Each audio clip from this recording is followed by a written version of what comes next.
ये है talks news network और आप देख रहे हैं पॉलिटॉक्स, राजनीति का कच्चा चिट्ठा।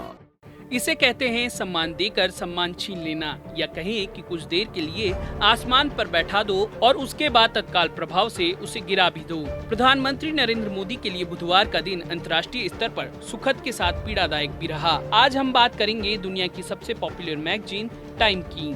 आज यह मैगजीन भारतीय मीडिया में एक बार फिर सुर्खियों में है। इस मैगजीन ने प्रधानमंत्री नरेंद्र मोदी को दुनिया के सबसे प्रभावशाली व्यक्तियों में शामिल किया है। भारतीय जनता पार्टी और पीएम मोदी के लिए यहाँ तक तो टाइम मैगजीन के द्वारा दिया गया सम्मान उत्साहवर्धक था, लेकिन जब हमने कुछ और आगे बढ़ने की कोशिश की तो इस मैगजीन ने पीएम मोदी के लिए एक कड़वा सच भी लिखकर छोड़ दिया। टाइम मैगजीन द्वारा प्रधानमंत्री नरेंद्र मोदी को दुनिया के 100 प्रभावशाली व्यक्तियों में शामिल किए जाने की जानकारी जब भाजपा कार्यकर्ता और मोदी समर्थकों को मिली तो वह खुशियों से सराबोर हो गए। लेकिन कुछ समय बाद जब उन्हें मालूम पड़ा कि इस प्रतिष्ठित पत्रिका ने पीएम मोदी के लिए तीखी टिप्पणियां भी की हैं, तो उनकी खुशियों में ग्रहण लग गया। टाइम पत्रिका ने पीएम मोदी के बारे में लिखा कि लोकतंत्र में वही सबसे बड़ा है जिसे सबसे अधिक वोट मिले हैं। लोकतंत्र के कई पहलू हैं जिसमें जीते हुए नेता को वोट नहीं दिया गया, उनके हक की भी बात होती है। भारत दुनिया का सबसे बड़ा लोकतंत्र है जहां हर धर्म के लोग रहते हैं। टाइम ने यह भी लिखा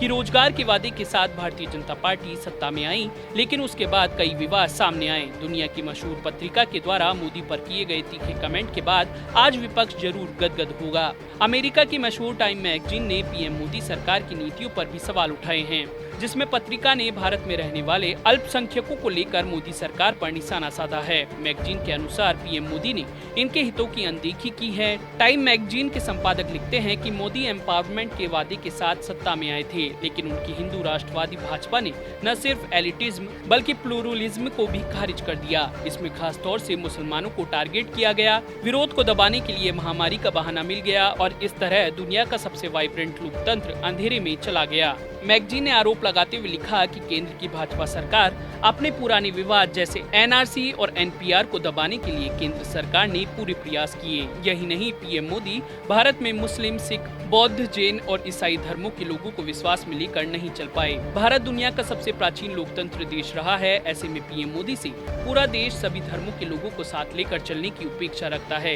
लेकिन मोदी ने इन सभी को संशय में डाल रखा है। दूसरी ओर भाजपा सरकार के नागरिकता कानून के खिलाफ दिल्ली के शाहीन बाग में हुए प्रदर्शन में शामिल रही बिल्किस बानो को भी टाइम की लिस्ट में जगह दी गई है। बिल्किस बानो को जगह देकर टाइम मैगजीन ने प्रधानमंत्री नरेंद्र मोदी को साफ संदेश दिया है कि यह भी हमारी मैगजीन की प्रभावशाली महिला है। टाइम मैगजीन ने कहा कि भारतीय जनता पार्टी अपनी हिंदूवादी विचारधारा को हटा नहीं पाई, जिसकी वजह से प्रधानमंत्री नरेंद्र मोदी भी संदेह के घेरे में रहे। भारत के ज्यादातर प्रधानमंत्री करीब 80% आबादी वाले हिंदू समुदाय से आए हैं, लेकिन केवल मोदी ही ऐसे हैं जिन्होंने ऐसे शासन किया जैसे उनके लिए कोई और मायने नहीं रखता। नरेंद्र मोदी सशक्तिकरण के लोकप्रिय वादे के साथ सत्ता में आए, लेकिन उनकी हिंदू राष्ट्रवादी पार्टी बीजेपी से न केवल उत्कृष्टता को बल्कि बहुलवाद, खास तौर पर भारत के मुसलमानों को खारिज कर दिया। यहाँ हम आपको बता दें कि लोकसभा चुनाव के दौरान टाइम मैगजीन ने प्रधानमंत्री नरेंद्र मोदी को भारत का डिवाइडर इन चीफ यानी प्रमुख विभाजनकारी बताया था। गौरतलब है कि इससे पहले टाइम मैगजीन पीएम मोदी की सराहना भी कर चुकी है। वर्ष 2014 के लोकसभा चुनाव के दौरान इस मैगजीन ने नरेंद्र मोदी फॉर पीएम अभियान चलाया था। आर्टिकल में लिखा गया कि मोदी की सामाजिक रूप से प्रगतिशील नीतियों ने भारतीयों को, जिनमें हिंदू और धार्मिक अल्पसंख्यक भी शामिल हैं, को गरीबी से बाहर निकाला है। यह किसी भी पिछली पीढ़ी के मुकाबले तेज गति से हुआ है। पॉलिटॉक्स ब्यूरो, दिल्ली। ये है टॉक्स न्यूज नेटवर्क और आप देख रहे हैं पॉलिटॉक्स, राजनीति का कच्चा चिट्ठा।